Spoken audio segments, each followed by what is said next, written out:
Hi everyone. Welcome to week 11 of live painting.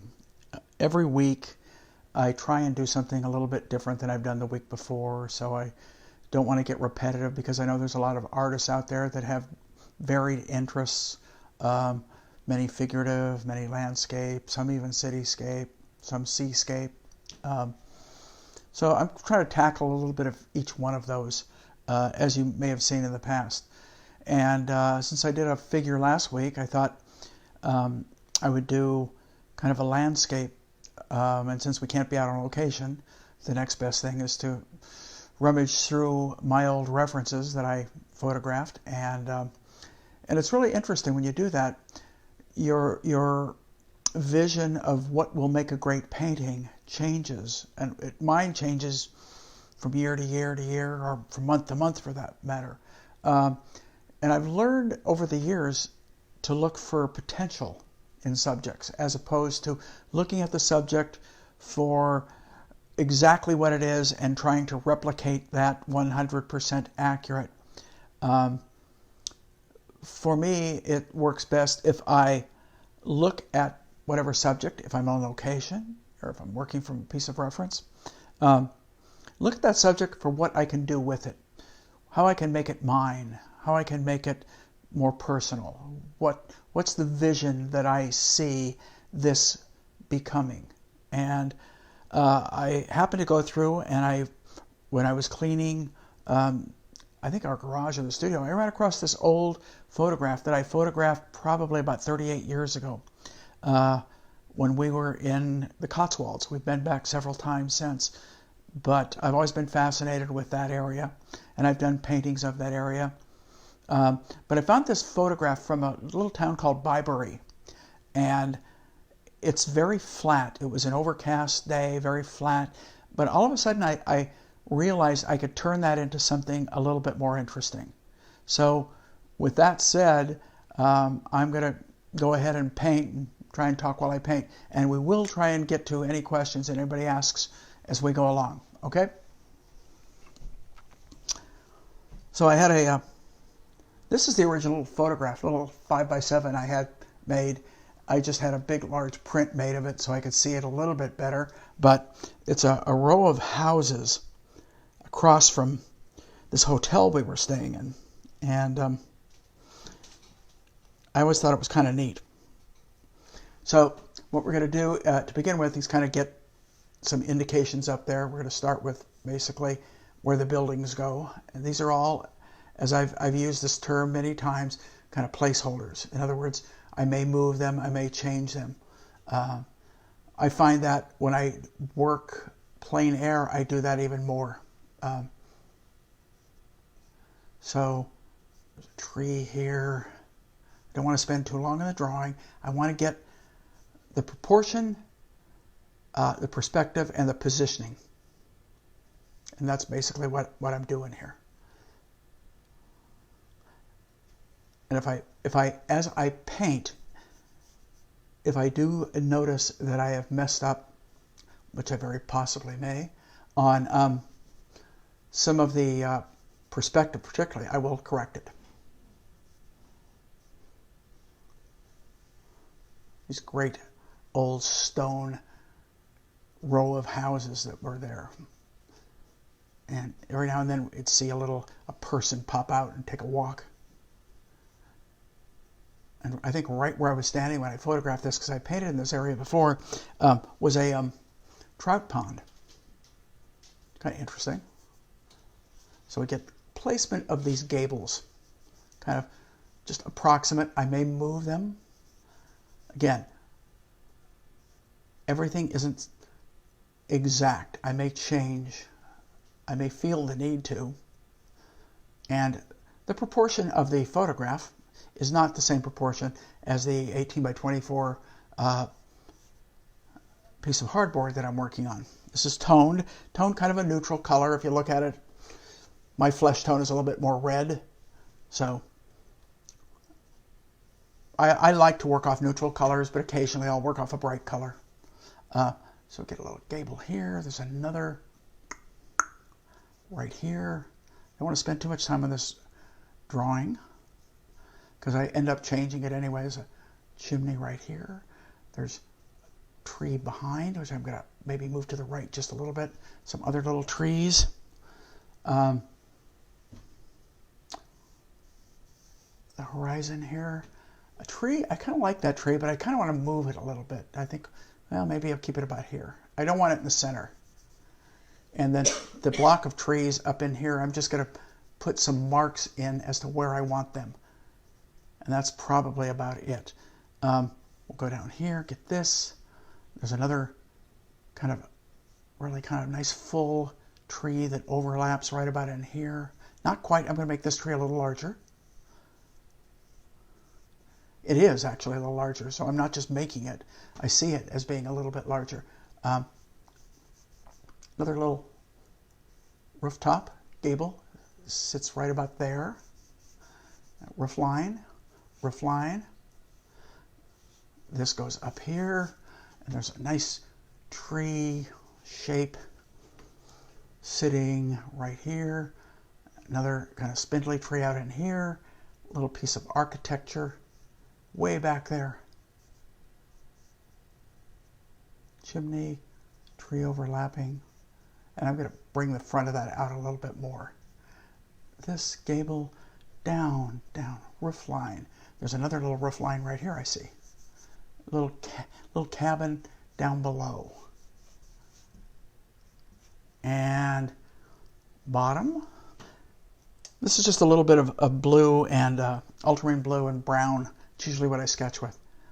Kind of a center line of, I don't know if that's a creek or something, but it's kind of neat.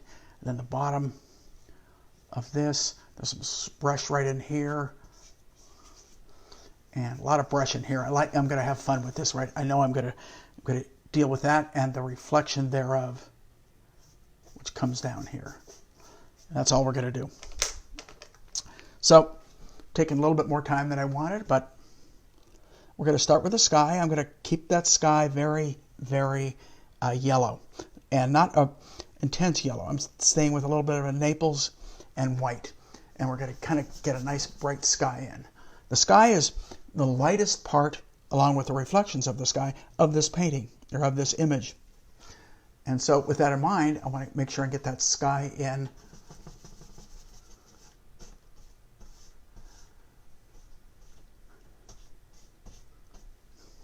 Just kind of indicate some of those sky holes. So at this point, you're not being very exact. Nope. To what you're saying. That's a good point. The question is, I'm not being very exact. No. Let me explain kind of why. There's more than one reason that I'm not being exact. One is time. Particularly when we're doing demonstrations. But on top of it, I may make adjustments. So if I spend a lot of time being exact, and then I realize later I didn't want it quite like that, then I've kind of wasted time. And I think the other element is energy. I like paintings, and this gets personal. I like paintings to have energy and not be strictly a replication. So the movement of paint is an important factor for me. It may not be for every artist out there, and that's why I had to preface it by saying it is for me. So there's several reasons that I'm not being exact. It's not any one specific reason. All right, so I'm going to take this hill. It's easier for me to paint these values close together if I start them next to each other. Also, if I relate them to one another. Now that area up in there is kind of green. And I'm going to take a green, my sap, and my Naples yellow light. I'm going to mix a little white to it. And what's happening is it's coming out kind of an intense green. So I want to kill it. So I'm going to kill it with a little bit of umber or raw sienna. That's better. It feels better. It feels a little dark. I don't want it too dark. I want it pretty light. That actually feels pretty good, and I'm going to stay with that right now. I'm going to try and get this paint quite a bit thicker, too. It's got a little bit of body right now. Maybe not as much as I hope it has later on, but pretty good. Some chimneys in there. I'm not going to completely worry about them. There's a tree. I want to paint over that edge so that edge does not become hard-edged. Partly because of where it is. It's against the sky. I don't want that. So if it looks a little duller, it is. What I'm going to be doing in this painting is I'm going to be kind of amplifying some of the colors, giving it a little bit more life. And you probably heard me use that phrase before, give it a little bit more life. And pretty much what I mean by that is not make it as drab and dull as the piece of reference. Now, if you get an exciting piece of reference, great. In terms of color, value, I mean, that's wonderful.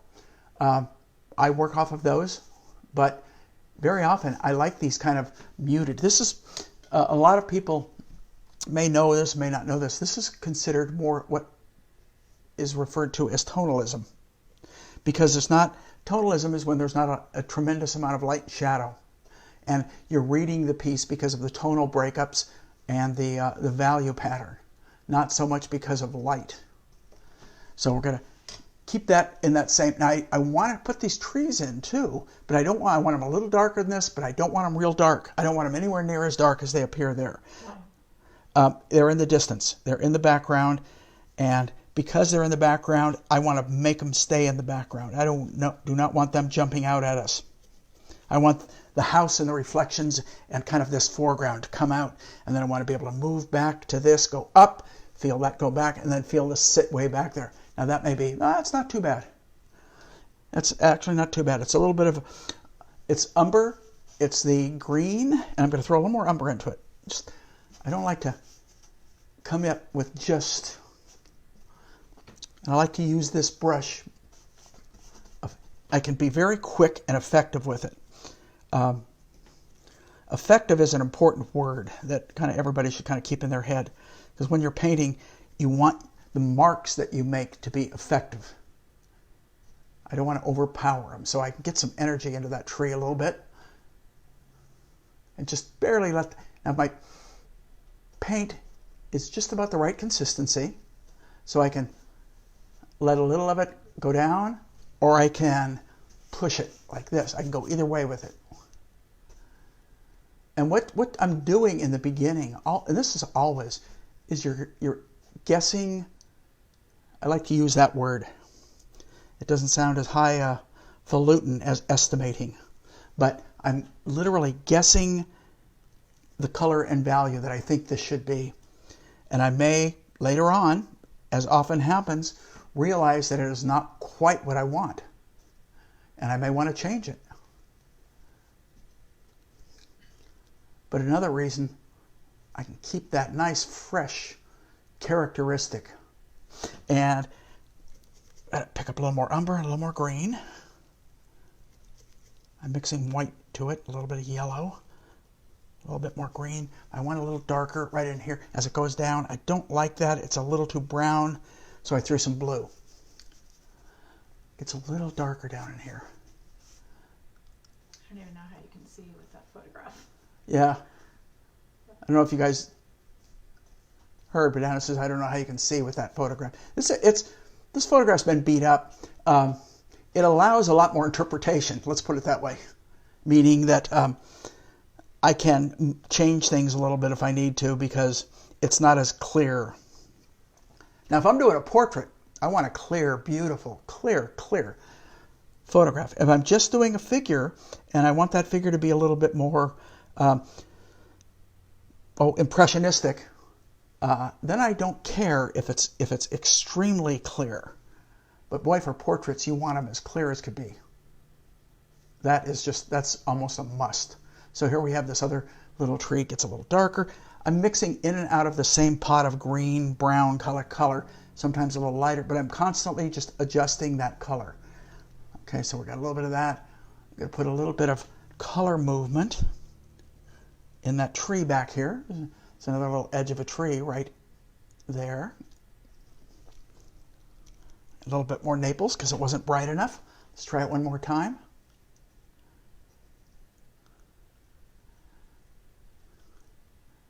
Good. A little bit lighter up here too.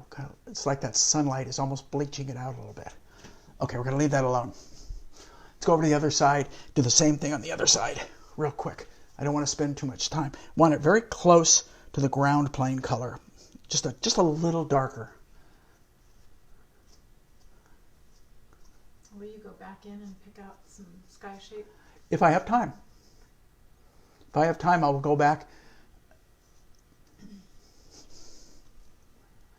I'm trying to be as effective as I can with what I call the first pass, which is what this is. Each time you go over an area, you're doing a pass. And each pass, hopefully, is going to be a little bit more accurate, a little bit more defined or refined, whatever you want to say it. But you want a little bit. But initially, I want it to be very as effective as I can on my first pass. And that's what I'm doing here. This is a first pass. Meaning this is the first time I'm tackling this particular area.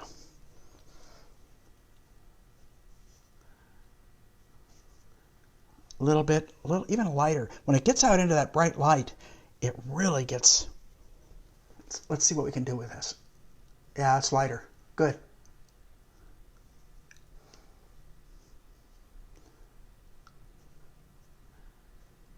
A little bit. I'm going to throw some yellow into that color. It's odd, you probably don't see it, but there's subtle color variations going on here.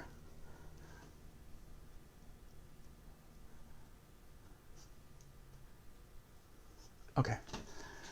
That's as far as we're going to go with that. I'm going to leave that house for right now. I want to get into the bulk of this is truthfully the row of houses. That's our star, so to speak. I didn't get the ground plane over here, so I went back and picked up that color, and it's a little too dark, so I'm going to lighten it with a little Naples. There we go.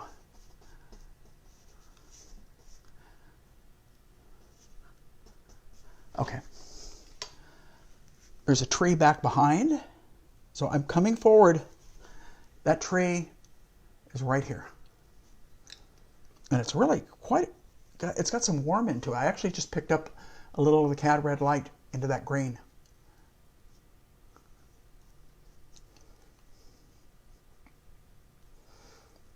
And I'm kind of gingerly putting this indication down. I'm not really pressing hard and creating a heavy-duty shape, particularly on the edges. The edges of trees, if you're just indicating the kind of the shapes, the edges of trees become crucial, the way you treat those edges. And where that really relates is, let's say you get into a portrait. It relates to hair. Hair has got the same kind of characteristic where it's not necessarily painted. Hair is not painted like flesh, okay? And foliage is not painted like architecture. So you learn something from each one of these kind of subjects that you paint. So it's quite a bit going on here. Okay, let's get that building in. Is this that area across from the Swan? Yes. Swan Hotel. In Bybury. Let's do the roof first. The roof's going to be darker than the facade of the building, the side. The roof is darker. It's also warmer. So we're going to bring some earth tone and white, because I don't want it too dark. And if it's a little too warm, which it looks to me, I'll throw it. I throw a little blue into it. I actually throw a little too much. This looks about right. Now I'm going to warm it up. I want it to have more life. So a little ochre, a little red into it. Let's start with that. It's very dry. I want it to go down a lot faster because I'm never going to get it done if I don't. So I threw some turp or Gamsol. And it's one of the things about that kind of a roof is there's age to it. So it's got different. So I picked up some blue, put it right into that color, and I'm giving it a little bit of that age or modeled characteristic. So it's not specifically one color. It can get boring as hell. It looks like a little toy out of a kid's box if you keep it one solid color.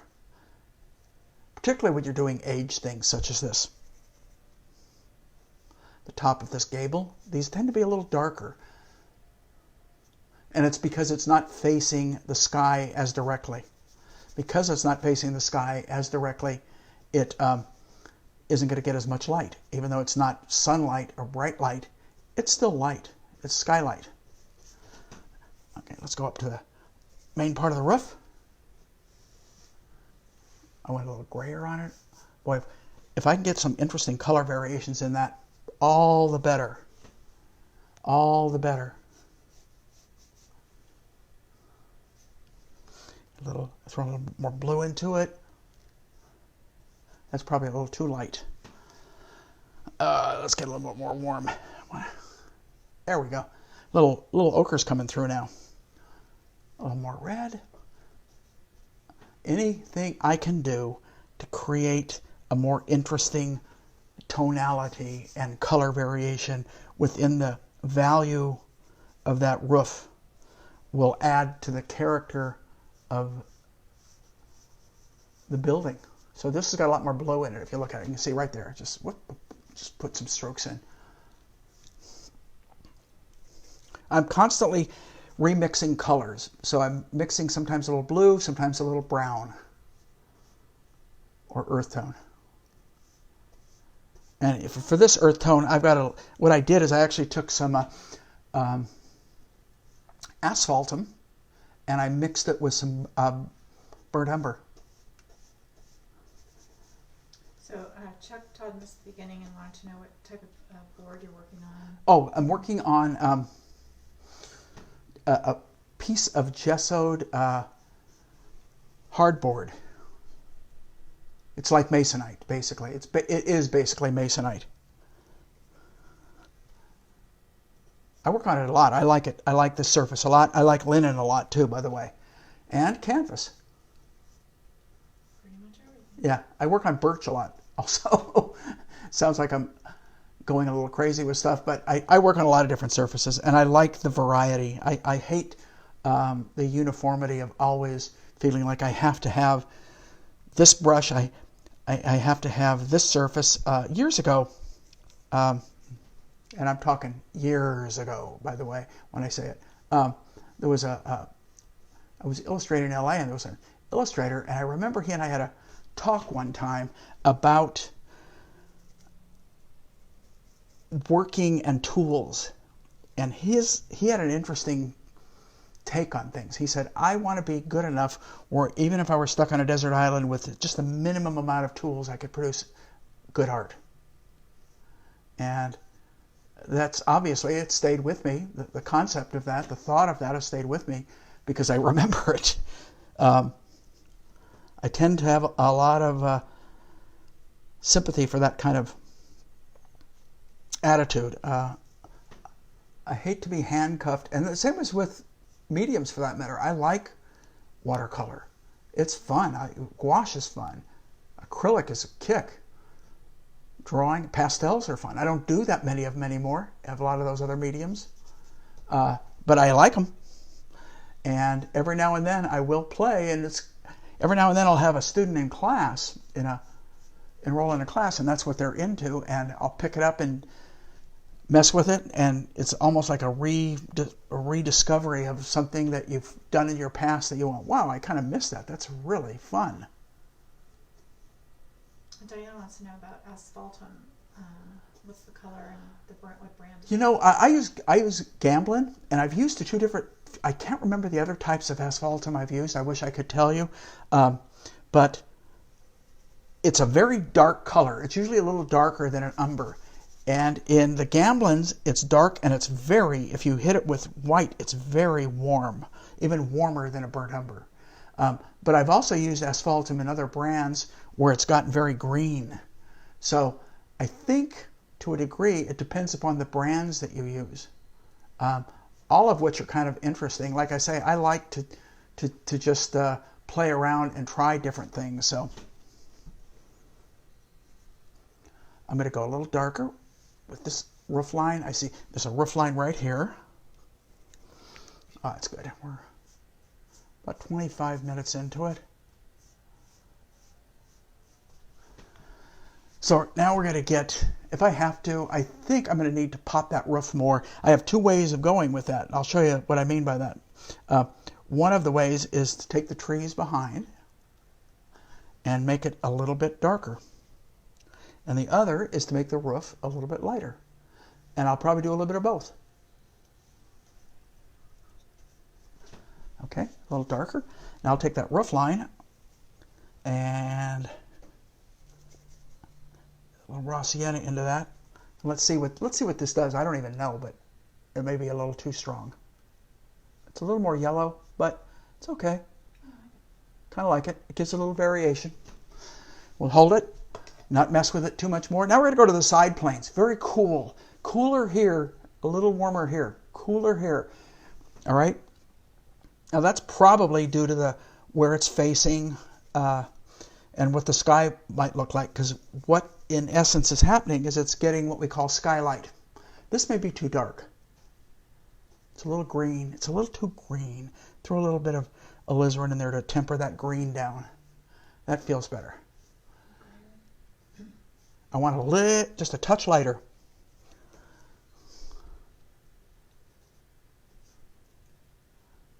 I can see right now I'm probably going to want to darken this. And it's interesting, I just kind of mentioned that to you, because what you're doing as you paint is you're double checking how it's reading, and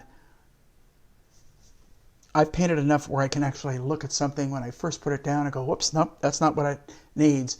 So I was pretty good here, but because I want a little bit more separation, I think I'm going to probably push that a little bit more. The side of this almost gets this dark, so this gets quite a bit darker. And it looks like there's a hedge, and there's a little bit of color variation in that. And this is the type of thing when, with passes, I would go back and I would add more interesting colorations into areas like this. Because it's worn, it's weathered, it's had a life. It's got history, so to speak.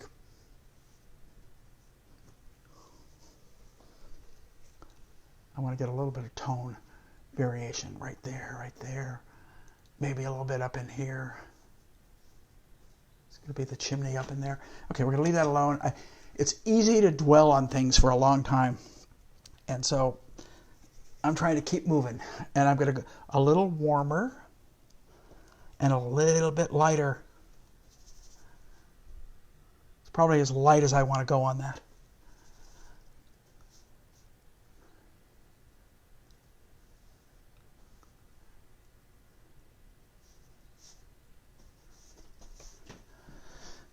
Okay, we're getting it in there, but I want to show you something. I'll grab this other brush, this big brush I have right now. I have a lot of different colors in that right now, just in that one stroke.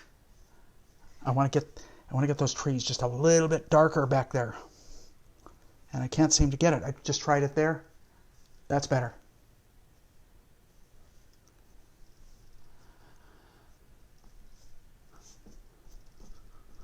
Okay, I like that better. I can tell right now. So we're going to go right here. We're going to bring it all the way to the tree. And there's a lot of variations that go on in here. But I'm going to start with that. Now I've added just a touch of blue and white to that same color. And we'll go, nope, I'm going to go whiter still. I'm going to Naples this time.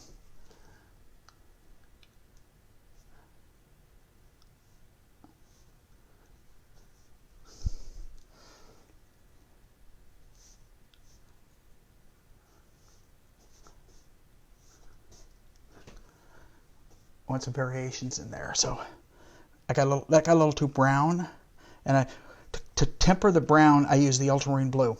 Meaning, if it's standing out too much, I will throw the blue into it. If you think about it, I think of something like umber as a dark, warm, almost, and probably a good way to think of it, at least it works for me, is a dark orange.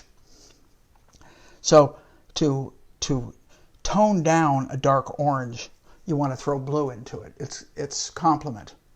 And you do that, and that's how you tone it down. So basically, you're dealing with complements all the time when you're trying. If you want to tone down a green, put a little bit of red into it. Now that red might be a brown because brown has got a lot of red into it. So what you're constantly doing is you're working back and forth with what I like to think of as near complements. And it's a great way to gray your colors and keep color in your painting as opposed to just letting your painting get really drab. One of the things that you can do that really kind of messes paintings up is work with this. So it's like doing the roof. You do that roof and it's one solid color. And again, it looks like somebody went in and spray painted a roof.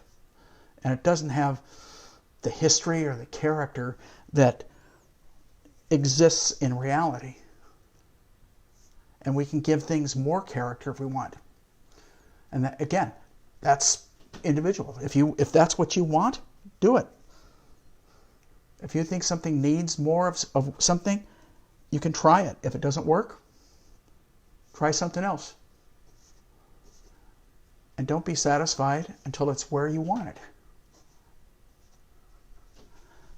So we've got a little bit of the feeling of that building. Still don't have all the roof line. That roof line could probably come down a little bit further, right about there. Whoops. Still had, there we go. When you have a chance, can you just run by the palette that you're using? Yeah, palette I'm using. Someone asked about the palette. I've got titanium white, and it happens to be a Gamblin, what do I call it? It's radiant white. I use titanium sometimes. Sometimes if it looks like I'm running low on that, I just grab a tube of titanium. I like them both. So that's the white. Naples yellow light, yellow ochre. I have a little cad yellow light thrown off to the side. I don't even know if I'm going to be using it, and I didn't put much of it out because I didn't think I'd be using much of it. I have a cad red. Actually, this happens to be a cad red medium. Usually I use a cad red light, but this is a cad red medium. And if you ask me why, it's because that's what I picked up. It's not, I can work with either or. It just so happens I picked up a cad red medium. Then I have alizarin crimson, which is a color I almost always have in my palette. Ultramarine blue, which is a color I always have in my palette. I have dioxide purple, and I'm not using it. I don't even know if I'm going to be using it, but it's there. I actually still have left over from another piece I was working on, a radiant blue, which I might use. I might use a little bit of that. Sap green I use a lot of. I've got two different saps laid out. One I bought in Italy, which is a little bit of a lighter sap, and then the Gamblin, which is a beautiful dark sap green. I know I'm not going to go for bright greens in this piece, so I really am not too worried about that. Then I have my earth tone, which is, in this case, it's a combination of umber and asphaltum, but it can be either one. And then I have a little bit of a raw sienna off to the side. And I don't always lay that out. I've just got a new tube of it, so I've been laying it out a little bit more often. And the medium? Medium is, I have Gamsol, and then I have safflower oil. And those are the two mediums that I probably use the most. But I also, over on my left, I have a squeeze of, and I'm sure I'm going to be using this later because I'm going to get thicker. I have a squeeze of Gamblin solvent-free gel. You can try to type a list of that. Yeah. So that's kind of the. It's this. I kind of work with a very similar palette all the time. Occasionally I'll throw a Prussian blue out. Occasionally I will, I'll mix it up a little bit depending on what I'm painting. If I'm painting something that seems to require a bright color, say I'm painting, I'm going to put a feeling about some windows in now, by the way. But if I'm painting something with a bright color, then I'm going to add that color. I've painted bougainvillea before, and I've added phthalo red rose and magenta, things like that if I've needed it. But I generally don't lay it out unless there's a need for it. Now, I want to get warmth into this, because I see it. I see a little bit of warmth, so I threw a cad red light into that, right into the color I was working with. And you might even be able to see it. Switched your brush. I switched to a little filbert here. Boy, look, accidentally I'm getting these reds because it didn't mix really well with the paint I had, but I like it. See, I'm not trying to over control my painting. If something happens with the colors that I'm mixing and I think it works, I'll leave it. If I don't think it works, I'm going to take it away. Again, you have that option because in essence you're the emperor of this piece. You can make it go any direction you want it to go. Too dark. I wanted a little bit more tone, just like I do here. I want a little smudge. I get a little age to this going on. Just whatever colors I've got. I'm just kind of. Now there's some growth on this one. There's little windows, man, and I hate doing those little windows. They're difficult, but you got to learn how to do them. So, right here, I see. So that's a rosemary, and then the way you're using it. Can you talk a little bit about? I don't paint often unless I'm trying to be really precise, like this. If I want to be really precise, then I'll paint like that. Generally, I paint with the corners and sides, particularly on the lay-in. As I nail down, I get more precise. Then I will really maybe change the grip on the brush. But for right now, because I can get the effects that I'm after. 1, 2, 3. I'll put it right in here. I think I've moved things around a little more than I had planned, but it's okay. When you're done, unless someone looks at your reference, they're not going to know if you got every bush in, if you left a window out. What matters is how the painting looks. Okay? We'll worry about the windows later. I'm going to try and lay that tree in very quickly. It's pretty dark. We're getting darker as we get more up front. A little bit more green, maybe.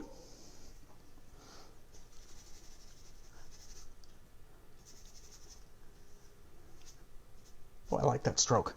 I threw a little alizarin into it because I don't feel it was getting dark and warm enough. And it got a little too red, so I threw some more green back into it. So automatically, without making it mandatory, I kind of put a lot of different colors into that one little tree. And we'll get this one in the same way. I don't want to spend a lot of time on it.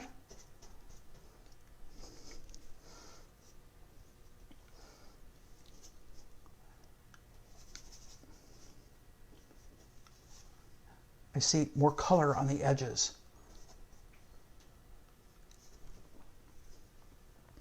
Which is pretty normal. A lot of times it's where the light is almost hitting is where you get a lot of your color. See, that tree starts to feel pretty good. And there's more over here, so I can take a little more green into that, put another tree right in here, overlaps. Now, as this tree goes up, it gets a little bit more. Take some ochre and some raw sienna. And I'm going to throw a little bit of cad red light into it, or cad red, I guess it is. That's probably stronger than I want, but I not a lot stronger. That's surprising. I do want a little bit of warmth. A little more ochre. See, I've taken it out of in reality, there's more green in my photo reference, but I've taken more liberty and brought some of those greens a little bit more into the warms, and that helps with the kind of sky that I have, which is a relatively warm sky. Again, I'm constantly mixing up new colors. I'm not relying on the same color every time I put something down. I just mixed the color with a little bit more yellow and green in it. I'm going to put a little bit more yellow. After I put that one down, it's a little brighter than I wanted, but it's in the same range.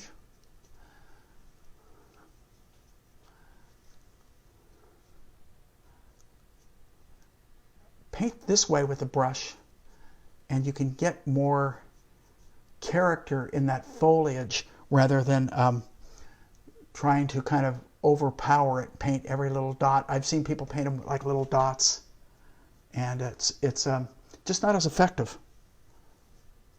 Okay, let's leave that alone a little bit, even though I'm probably going to take that color and move it up a little bit, move it around. On the other tree, it's pretty golden right on the edge of that tree. So I'm going to take a lot of that raw sienna and put it right here. Right, particularly on this side. And again, I'm going to take a little green and mix it into it, because as it moves down into this part of the tree, it feels greener. But I don't want it to be acidy type of a green. Do you always paint from top to bottom? What do you think about putting color in different areas all over, kind of like here, there, and everywhere? Occasionally I do that, but to be truthful, I don't paint top to bottom. I paint back to front, which generally is top to bottom, just so you know. I paint back to front. And occasionally I will. For example, let me do it. Let's just play around a little bit here.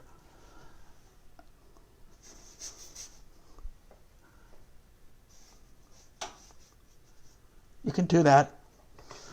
Now, in order to do that and make something like that work, you need more experience. Because I know where I'm going to go with that. If you don't have a lot of experience, it can really mess you up. So it depends upon your experience as a painter as to, how much you can move color around. Sometimes I'll put an undercolor down like this.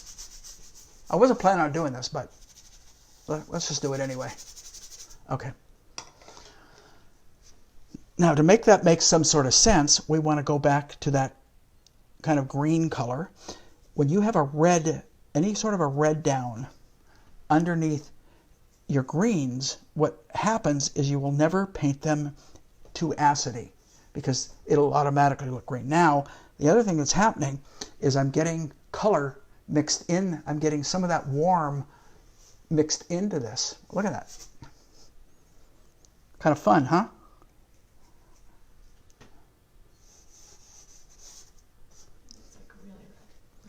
Huh? That's really red. Yes, it is. It won't be there. It'll be different. But I will have flickers of that little warm red coming through here and there, which is kind of nice.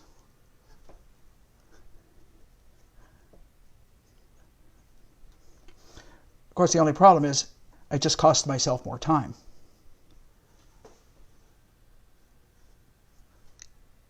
Oh, getting thick. Good. I was hoping to. Let's get some thick paint in here. It's going to go darker, more to blue as it goes left, over here.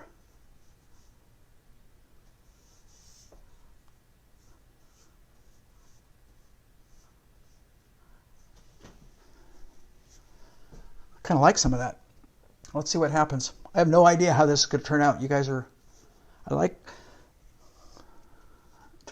it's fun to try things. It's not always best to try things in demos, but what the hell.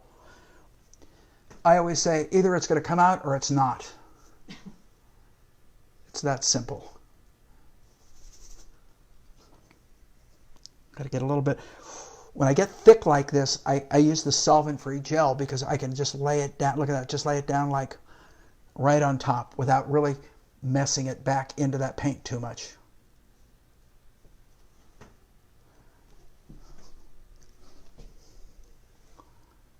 Sometimes you can put down values. I know I want this to be darker in here, and I do want some warms coming out. So I didn't do anything that was going to totally mess up my overall concept. I want this tree to come down in front of the house, and it actually is going to almost a little bit of a shadow sits below that tree. So we can make it a little bit more of the green. And we'll tie it into this tree. as I see it. And then it drifts away. So we've anchored the trees. We also want to give the hedge, this hedge right here, which is also up in here. And what brush are you using now? I switched over to my little filbert. It's a number 8 filbert. Rosemary? It's a Rosemary brush. Rosemary brushes are wonderful for control. Can you just show the brush over here? It's dirty, so I have to clean it. Really dirty. Okay. It's about that big. This happens to be a short handle, too. I generally use long handles, but this one just happens to be a short handle. A little bit more ochre. Let's just say pure ochre. It's going to work. I could probably bring it down right here and smear it in a little bit. Okay, it's getting there. Probably have still a little too much warm there in the background. Looks good, actually. I'm going to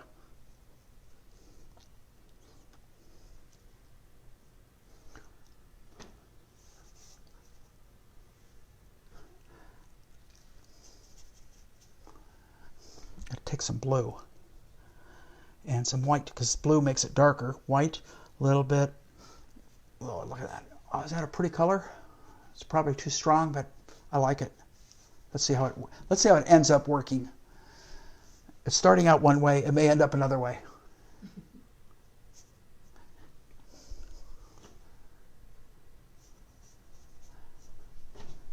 Experimenting is always fun, you guys. It really is. I mean, trying things that, I like just giving it a shot. I enjoy that. And like I said, sometimes they come out terrific, and sometimes it comes out like, oh man, why'd I do that? And that brush you went back to? I went back to my gesso brush. Why'd I do that? Because I kind of want this clumsy kind of strokes, but I'm using a lot of warm color in this, and I see it. And I can always go back and mix a little of that blue color into it, and I can mix a little bit of red, tad red light into it, because I kind of see it. I don't see it as strong. I'm amplifying the color. I have an exercise that I teach quite often and I usually use pretty much nude models for it, but it's called exaggerating color. And it's basically taking what you see and pushing it to an extreme without changing the value. Because the value does the work. I just read something somebody wrote on Facebook. I don't know who wrote it, but it was great. Value does the work, color gets the credit. I like that. I know that's great. I like that a lot. Because it's so true. Value is why you get paintings to read. And I like to say, be wrong on the color, don't be wrong on the value. Okay, we went a little bit. I didn't want it to look like a line, so you saw me do that. Now, I still have a little too much red here and there, but that's fine. I'm going to use that. That's an underpainting. So I can come over that here and there. I just have to make sure I have enough medium so it sits on top. See what happens right there? It pushed into the paint instead of sat on top of the paint. So we're going to get this stuff in, and I'm going to go back and we'll make another pass, get the windows. Where are we at? We're about, I got about 45 minutes, so I don't feel too bad. Let's get that foreground going. Quite dark.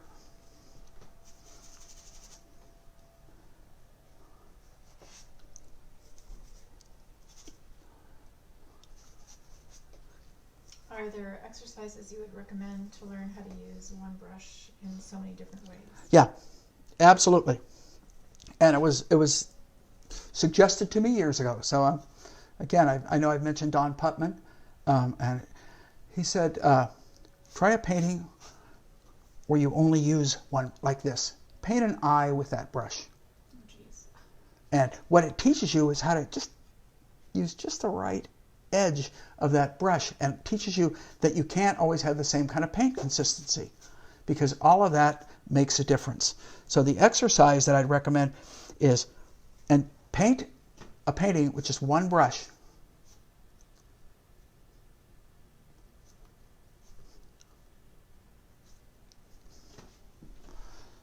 I like the look of it. This is starting to get a decent look. So paint with just one brush? Yeah.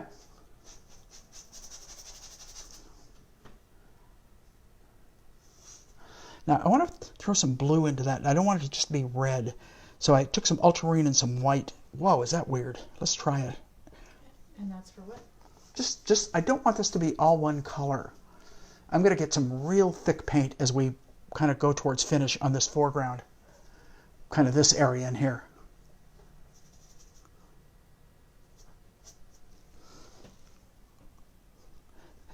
The other exercise is give yourself a time limit. Then you have to use a big brush. If you can learn how to use a large brush to do the work, and always know that you have the capability of going to that small brush to save your ass if you need it. Excuse me for saying ass, but literally, it's a huge help. Sometimes with a lay-in, which this is just a lay-in right now. And usually all these things that I've been doing have been kind of glorified lay-ins. Very simply, due to time. Once again, I mentioned that before. It has to do with how many passes you can make on a painting. I'm going to get something down here.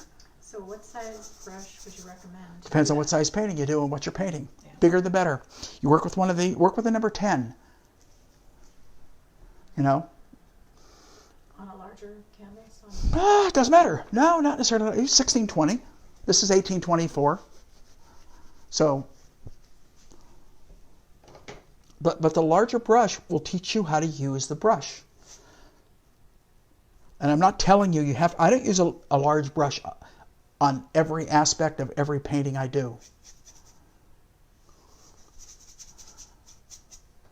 Part of the reason you see me using them is time. The other part is I can be effective. And if I can be effective with a large brush, very often I will come up with characteristics that I like that I couldn't have come up with if I sat there and kind of hammered it out with a little tiny brush.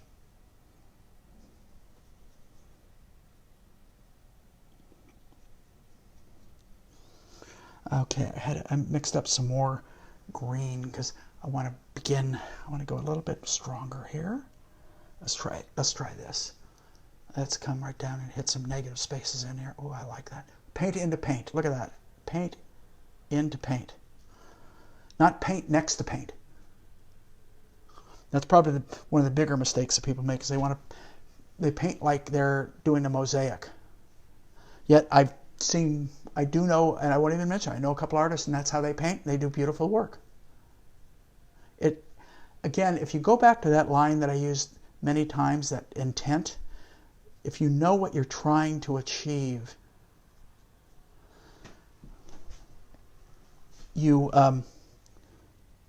or if you have a feeling, let me put it this way, if you have a feeling for what you're trying to achieve, chances are you will be happier with your result.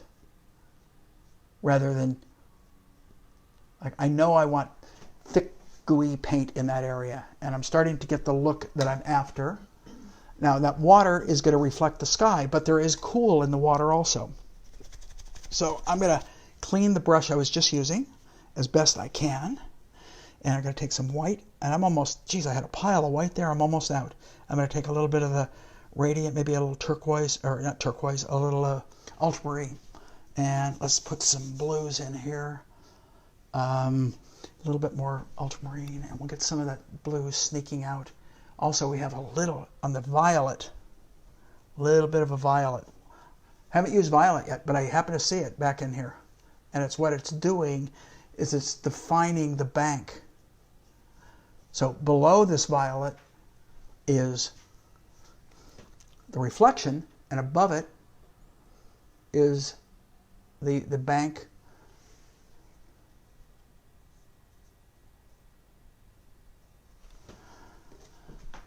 So now we've got the the edge there. We got a little bit of that blue. I'm going to get a little bit more of it. A little more white. Janet wants to know if you're going to continue these Yeah. demos after all this crazy isolation stuff is over. I am going to continue these probably through. I was asked this yesterday. Actually, some of you probably know, but I teach for the Academy of Art. I'm a department director, and we just finished school yesterday, which was wonderful. No, not yet. It's Saturday. I finished school yesterday. I finished with my classes yesterday, and I was asked by the class if I was going to continue these, and I said my plan is literally to continue these through most of the summer, so probably down through early August. What are the colors that you're using right now? That was just a dark color, just a dark, what I would call a muck kind of color. And the blues that you're using? This is a combination of the, I'm going to throw some Naples yellow light into it, by the way, combination of the radiant blue, the radiant turquoise, excuse me, and the ultramarine and white. And I just threw Naples into it because I have Naples in the sky. So this water is going to get a lot brighter. We're going to get some brights. So I'm laying all the darker colors into it right now. Do you want more white? Yeah, I do. What are you using? Titanium? What? Titanium or soft white? The white? Here. Yeah, that's great. Had to lay a little bit more white out, you guys. This is pretty dark. I don't necessarily want it to be quite this dark, but I want to keep moving on this. So we're going to keep kind of breaking this stuff up a little bit here, little flicks of reflection that kind of inches through.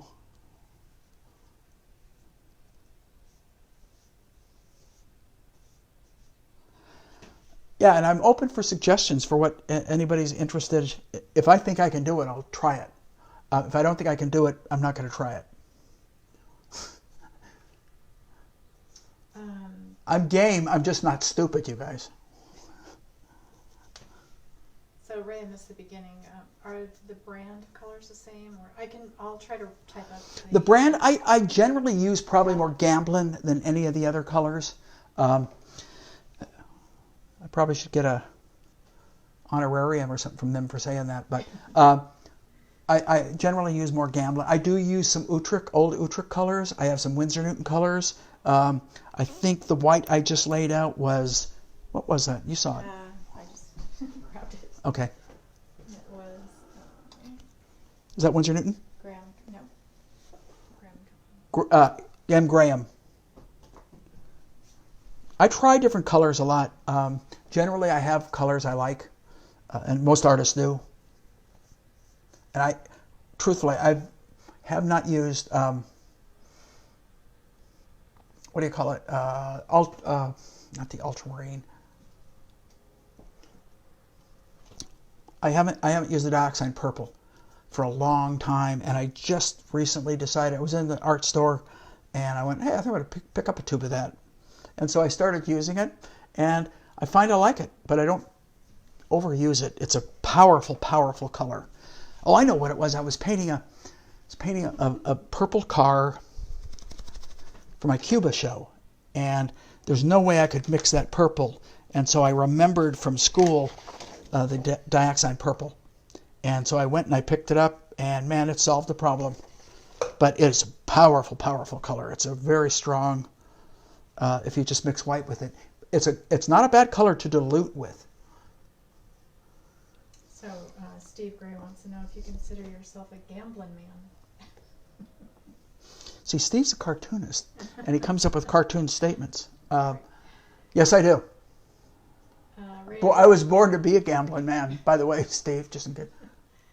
Ray, these are all oils, and I will we'll post the palette after this. We'll make sure to... This is the fun stuff. This is laying on this nice thick gooey paint. So I'm getting white, Naples yellow light, and a lot of the solvent-free gel. And the reason I have the solvent-free gel is I can do that. Look at that. I can lay strokes like that down. Ian wants a wildlife demo. Ian wants a wildlife demo. I'm going to have to borrow some of Ian's wildlife info. Yeah, if you share your photo reference, Ian, and Dad will paint a... Yeah, I like wildlife. I unfortunately I don't have a tremendous amount of wildlife reference other than, some moose that I've painted in the past, and going to the zoo. I painted a tiger a couple of years ago. I have more domestic, like cows, and I could paint our dog, and he actually is kind of a wildlife. So you see how we're getting that? We're reflecting the sky back down in the water.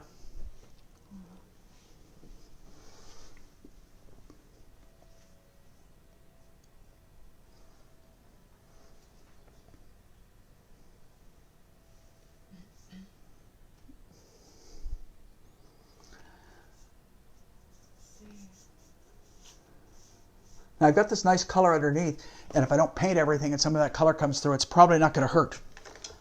This is the kind of stuff, right, that I'm doing now that I could spend just a lot of time on, and actually more or less having fun with it, truthfully, just painting and taking things out, putting things in. But because we're doing a time frame type of a demo, I kind of have to my head was in the way. Sorry about that. I have to... I'm not even looking at what I'm painting, so I'm just doing this just because I think it probably is how it looks. That's looking okay. I think I could get a lot more color into it. I think I can probably bring some, even more. And then down in here. Dave said he'd like to see you use a reference photo that's not a great composition, but you need to change what you see, cool. Or rearrange things. Okay, great idea. Give me ideas. I mean, I've done a lot of that. I've done that kind of stuff in the past, so it won't be that terribly foreign. But that is another concept that I can deal with.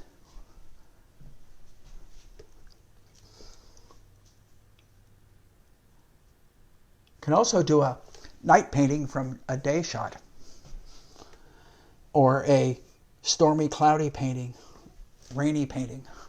Haven't done any rain. But what the hell, man? It's summer. We don't want rain.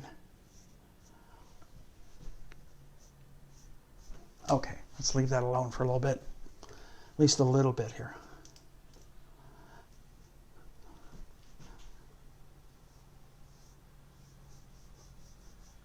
I'm kind of smearing some paint together now, just getting a little bit of interesting color going on. Bring this out a little bit more, a few little flicks, a little bit of light sneaking in here maybe. How's that? Boy, that is a thick glob of paint. Yeah, that is a thick glob of paint. I like that. Okay. Speaking of thick globs of paint, I had 2 greens laid out, and I've used almost all of it. So I'm getting thicker. And I'm getting to the point where I need to go back into this and really start to refine this. But before I do want to add another little layer right in here. See if I can get a little more green into that. A little more ochre into that.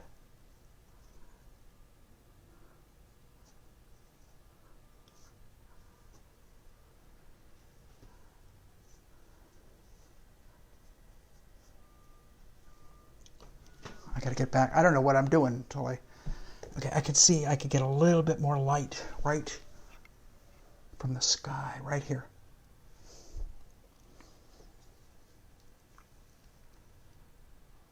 That has to do, whoops, finger painting. It has to do more with the sky being right there, and it's going to affect this area just a little bit more than it might other areas.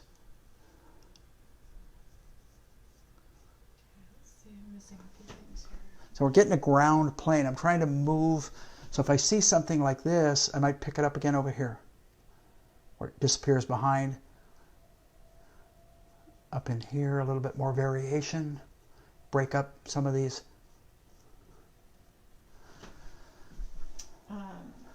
Okay, I'm going to go back to the building. Go ahead. Dave had another question about will you need to add the violet in another place, or will it be fine just along the water edge and nowhere else? I don't know. Maybe, maybe not. I tell you one thing, I don't like the 3 dabs in a row. I just noticed that, so I'm going to get rid of it.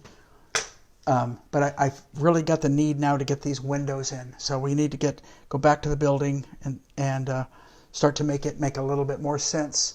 So we've got a doorway. We've got a little bit of I've got a little rosemary sable here, just so you guys, or it's actually it's not a sable, it's a mongoose, synthetic mongoose.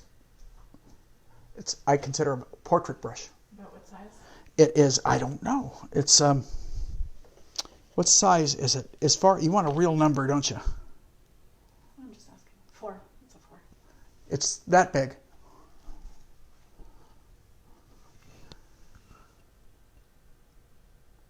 But it's got a nice tip on it, so you can indicate windows really kind of nicely. I got to keep my paint wet enough because I'm painting on pretty thick paint right now.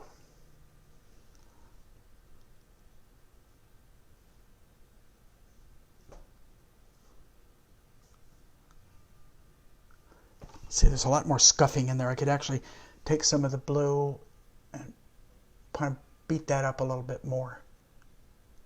This is, again, that's the kind of thing that I would really, when I talked about making passes, that's exactly what I was referring to. That's the kind of stuff that you can go back over. I could go over this several times.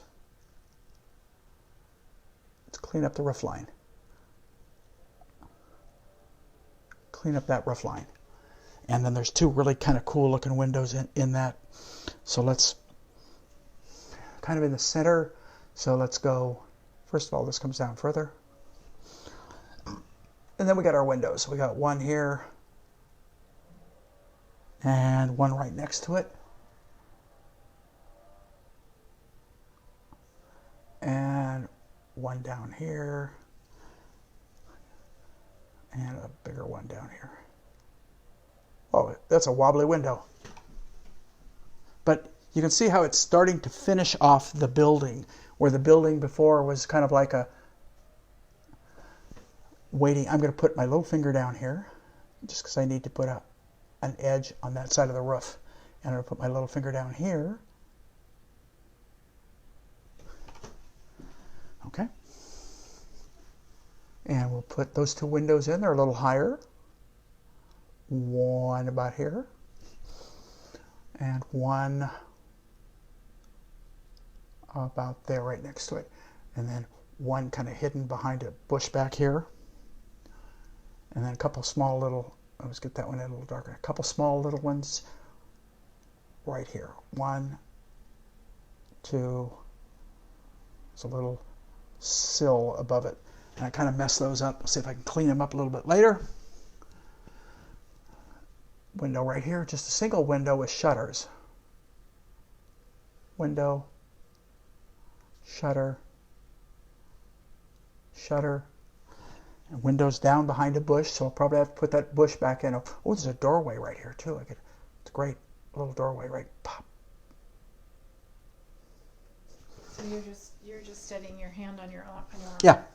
What I'm doing, instead of just freehanding like this, because I'm old and wobbly, what I do is I rest my arm down on my easel. It's like a maul stick. It's the same principle as taking something like this is a mural brush, but doing this kind of thing. It's exactly it. I call it a poor man's maul stick. Your own arm.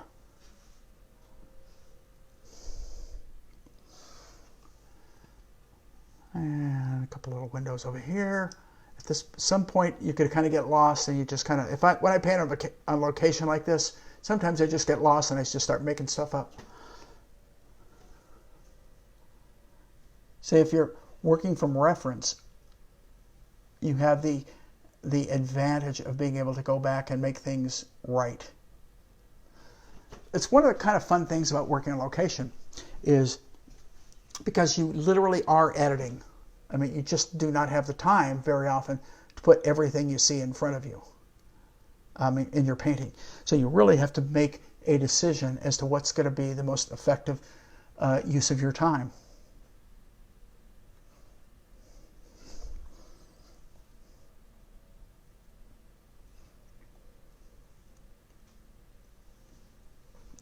Doorway off to the right about there.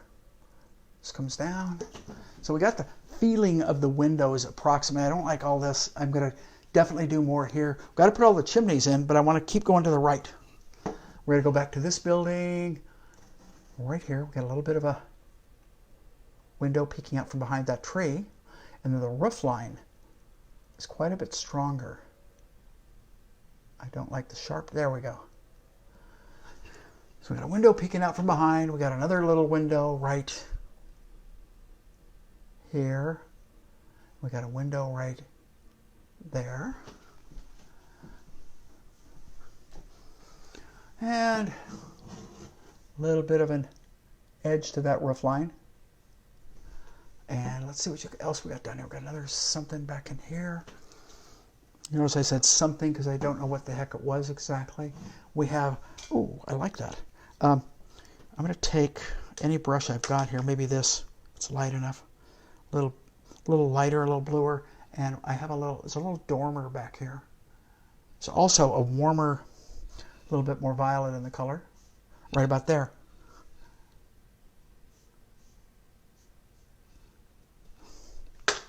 And there's a window. I'm just adding little touches now that I think I need.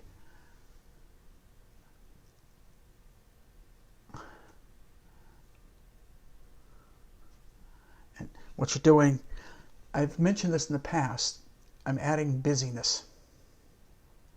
I'm trying to be as authentic as I can to what I see, but at the same time, there's a little roof line up there with a lighter window in it.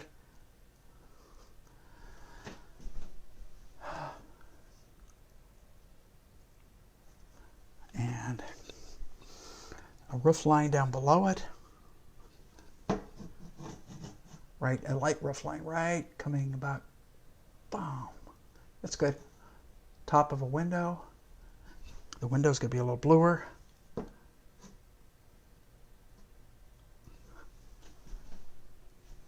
That feels okay. Gonna mix that back. And let's see if we can get a little bit of part of this roof line. And then the lighter chimney. Nope. Let's try this. Nope.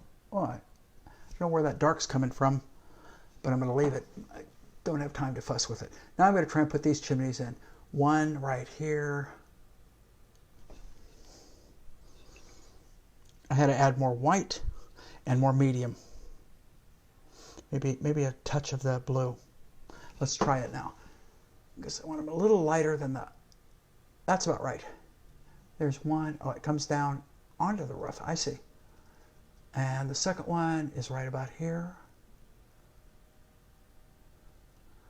The third one is a little darker. Fourth one is quite light.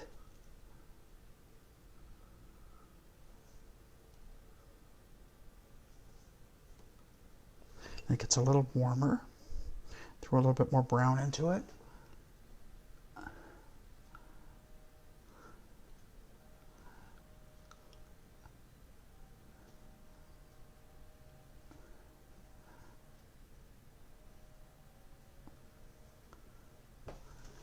So we've got an indication of the chimneys. A little bit back here, another one right about here. Let's get that house. There's a house way back there, which I talked about earlier. Just gonna grab this little brush, but I want it pretty faint. I don't want it very strong. That feels pretty good right about there. So we're gonna put the roof line here. Paint right through where the tree is. Roof line here. Front of a house here. Bottom right in here. Then we have the front part of that house. Move this up a little bit.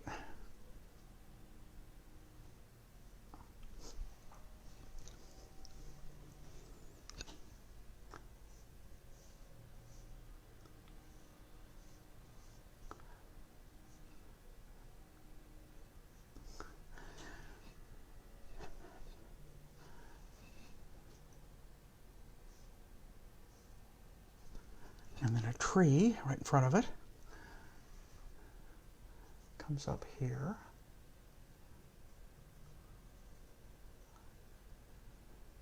Some other trees kind of overlap here. Come up from behind this house.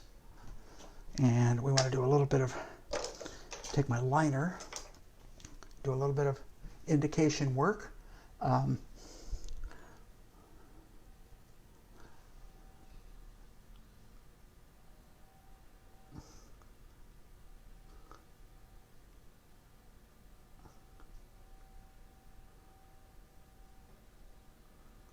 I'm going to paint some of that out because it feels like drawn lines. It's one of the things I hate, is for something to look like it's been drawn on top of your painting.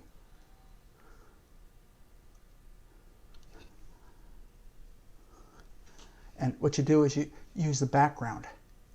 A little darker here. Use the background. I got some trees sneaking up from behind this house. I don't like that at all. Go back to sky color if I've got it. And I'll do it with this brush.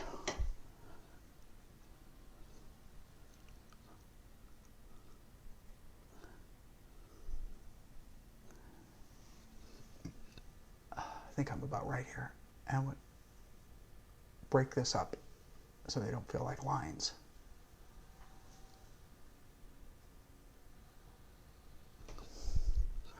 You were asking about sky holes. We're going to put some of those in. What do you say? Sure.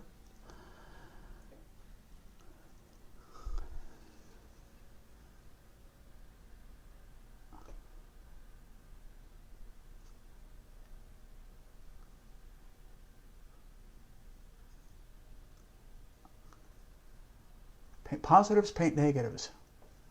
Positives the tree, negatives the sky. Now, one thing I like, this tree kind of bleaches out because it's almost over this brightness of the skies. So I'm going to take this color of the sky, look at this, we're just going to push it right back into that tree.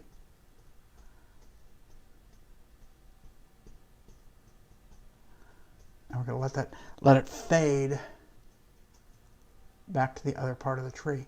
So what we're doing here is making it feel like the sky, it's like bleaching out part of that tree, much the same as it's doing here in this tree, where it just, the tree tends to get a little lighter because there's more sky kind of coming in and bleaching it out. So we're going to hit a few little sky marks through here.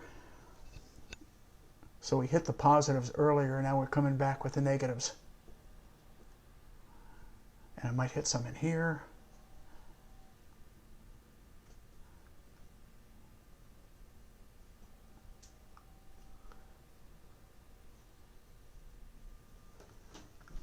So it begins to feel a little bit more spindly like the tree.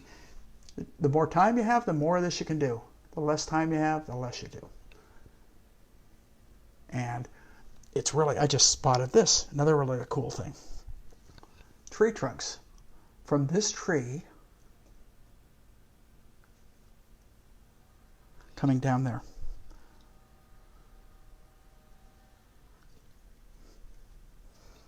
It's a little too dark, but because I'm painting it back into that paint, I think I can get by with it.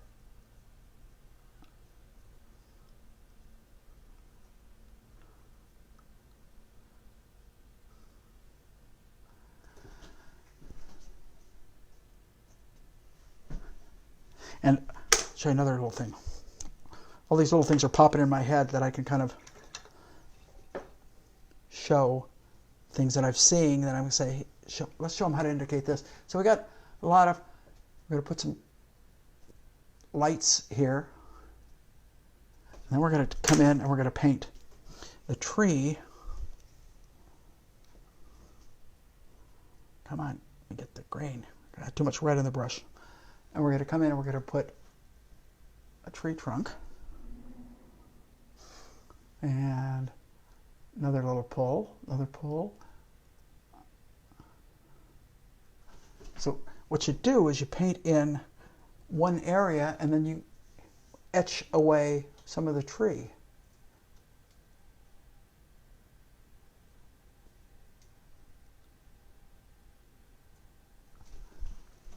So you make it feel more detailed. Okay. Oh, I got about 10 more minutes. Good. Let's see what we can do about. I got to stand back. Okay. I'm going to bring a little bit more life to some of this stuff up here. I'm trying to use my last 10 minutes as intelligently as I possibly can. And if I want a little bit more accent here and there, I can. But one of the things that I wanted to do is bring a little top light to these, because the light's coming down and I'm getting all this kind of fun little color there. So I'm going to take red, I'm going to take alizarin. Let's see what we got here. And I want to put a little blue into it, because that just tends to be a little... Let's see what happens with this. Oh, I kind of like that. Let's do it.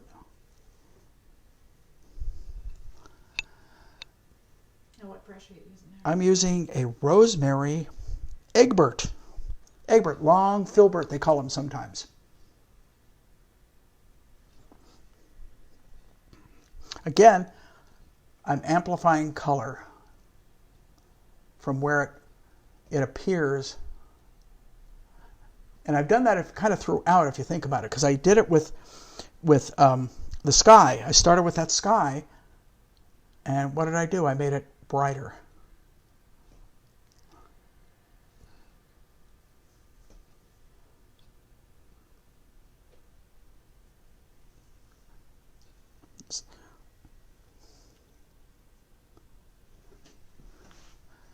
Okay, and a little more ochre on the other side. So as I'm putting paint down on top of very thick wet paint, I have to be I've put it down gingerly. So in other words, that's one of the reasons I can put it down with this brush very simply, because I'm not pressing hard.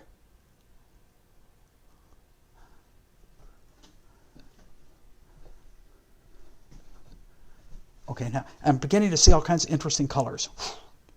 Just don't have the time for it. Right back in here, it gets a little warmer.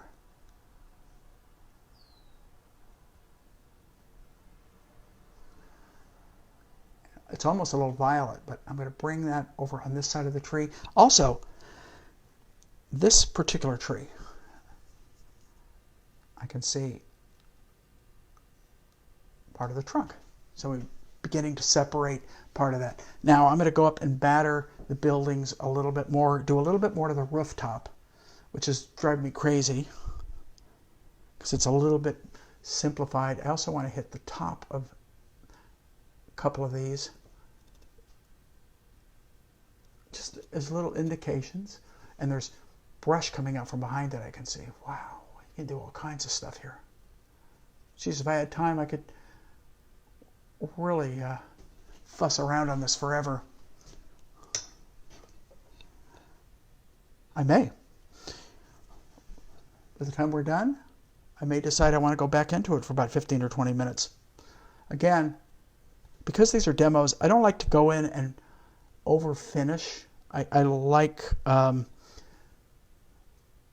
guys to see additional work that could be done on it without going in there and turning it into a totally finished painting. Now we have a few of these little shrubs, and I mentioned them earlier, that overlap the windows. There, one here.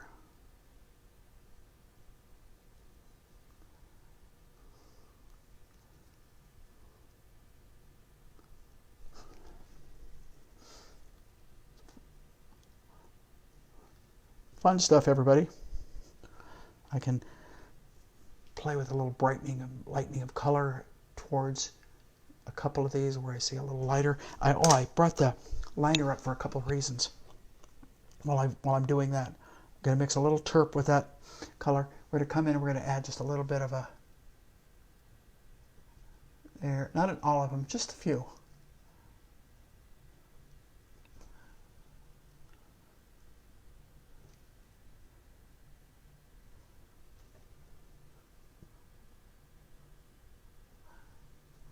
Just a feeling of detail without getting in there and overdoing it. Anything back in here? Let's see there. There's trees. There's some really interesting this is overlapping, and it's got so much going on. You can come in and pop in some of these trees that kind of come in and do a little overlap. And if they get too fussy, then you smudge them like that. There is a house way back here, a little bit of a door in that house, windows. Oh, too dark.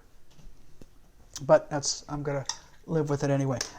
Other thing that I can do is I want to go a little bit into that roof line. Still got a few more minutes, so into the roof line, warm it up, and add some more character. It gets real flat, but I can see in areas right in here that I can get a little bit more textural and color variation going on. Warmer.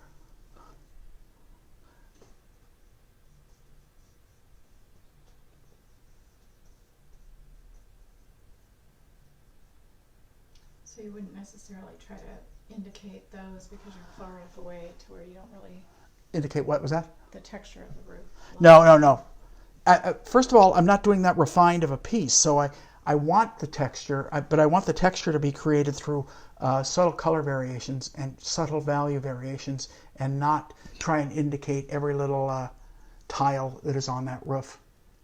It kind of destroys the look that I was striving for in the painting, which is a much more painterly look.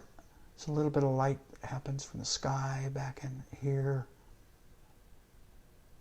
So Renate, hey Renate, she would like to know about your medium to larger flat and filbert brushes. Are they bristle or synthetic? Bristle. Only synthetic I've used so far was for the windows. And the little, what do you call it? The liner. They're all bristle. I just like bristle, generally. I was going to say, and most people, and if I'm doing portraits, different story, guys. I'll start with bristle, and then I really get into using much more sables toward the end.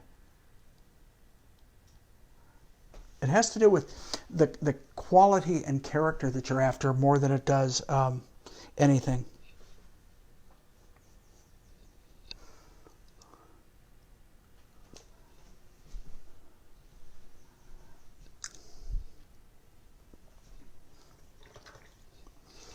Let me see if there's anything else. Yeah, I know one thing I was going to do. I thought about this earlier. I just have to decide where I want to do it. Got to take, I'll do it right here. Put a little smoke.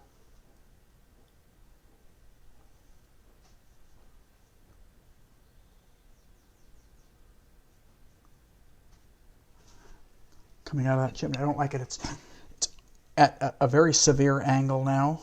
So we take the tree, we kind of cut it back a little bit.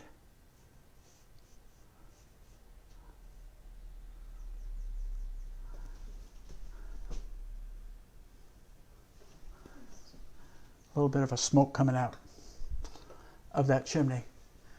I'm looking in here if there's anything else I can do. I got almost a couple minutes. I want to darken, I think, that roof line right there. It just feels like it's too light compared to the rest of the piece.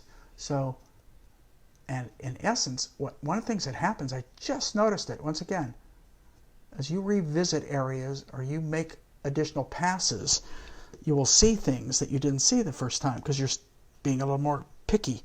So this chimney comes down and actually intersects that roof a little bit, roof line right there. I didn't catch it the first time. And then up here,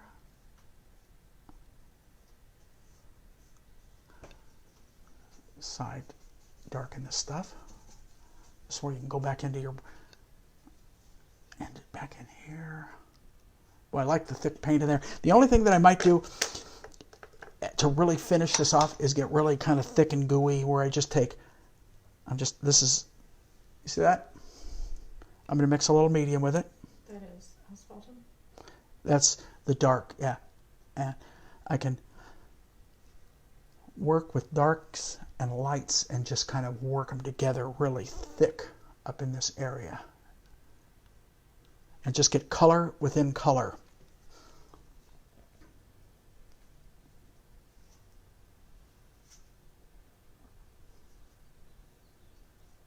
Let things happen. And then if you don't like what happens, just go over it. The line I've used, you guys heard me use it probably. Anybody that's watched a couple times have heard, it's only wrong if you leave it. So be wrong. Probably the best thing I could tell everybody, don't be afraid. Go, when you do these, go for it. Don't get precious with it. Don't say, well, this... And what happens very often is somebody, I've only done 6 paintings, and so you want this painting to be just dynamite. And so because of that, you're afraid and you won't take chances and you won't be bold. You're very timid. Timidity shows. You guys, if you guys that are very timid as you paint, it shows. Sometimes it's better to be wrong and be bold. Oh, geez, I'm going to say something. I just realized what I'm going to say here. It's better to be wrong and be bold than it is to be right and be timid. Oh, wow. Oh, wow. Okay. It's profound. Thought for the day. Think about that.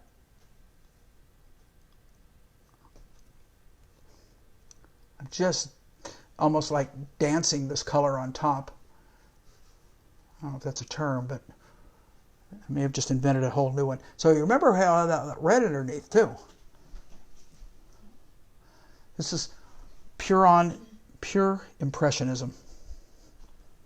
So we're playing with color to create the illusion that we're after. I haven't stood back. I'm going to get back from it just for a second, everybody. Oh, it looks okay.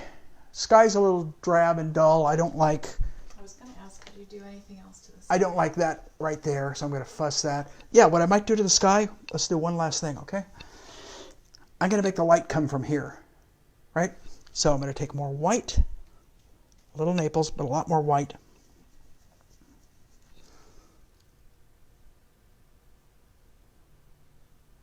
And we're going to go lighter and thicker right there. And as I move across to the right, if I can get it.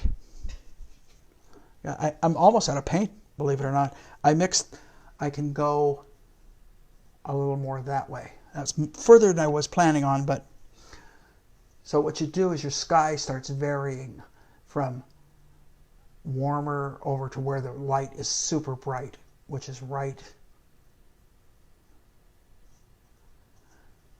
Get it as it fades. It's going to fade completely as it comes over.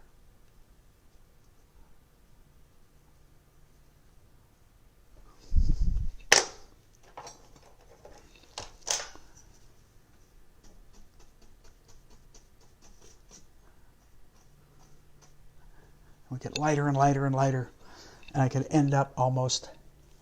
God, I get the right color here. Color's so thick now. So I just mix in like a pure white back into that color. And then we'll fuzz it. And so it isn't white. It's going to mix into that yellow. But then you get your lighter light from there. You're warmer over here, so you can actually take that concept and move it down here. Move it right down into your water. So you get a little warmer on this side. And then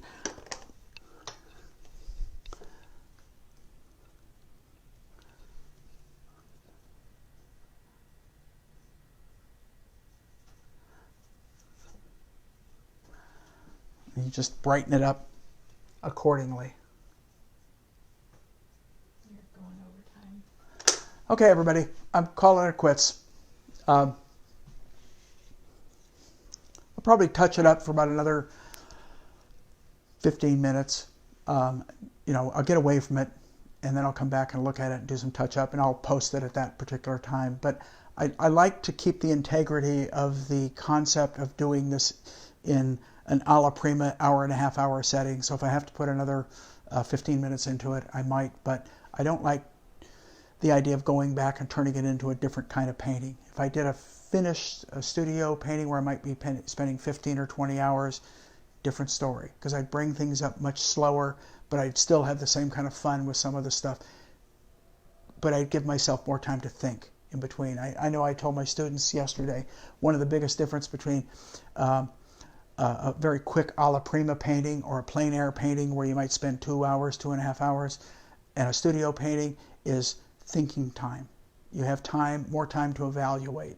And when you're doing these very quick, your evaluation is more intuitive. It's not really heavily thoughtful. So in any event, I hope you're all doing well. We'll keep this up, and I'll look to do something a little bit more interesting next week.